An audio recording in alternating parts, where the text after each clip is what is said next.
Welcome back to another episode of Simple Vegan Recipes. And this summer, I'm going to do a few smoothies.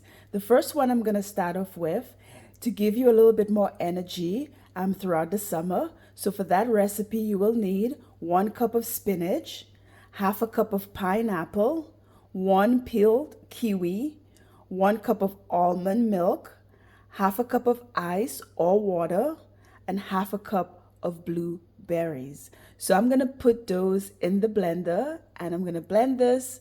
Okay, so all the ingredients are in the blender.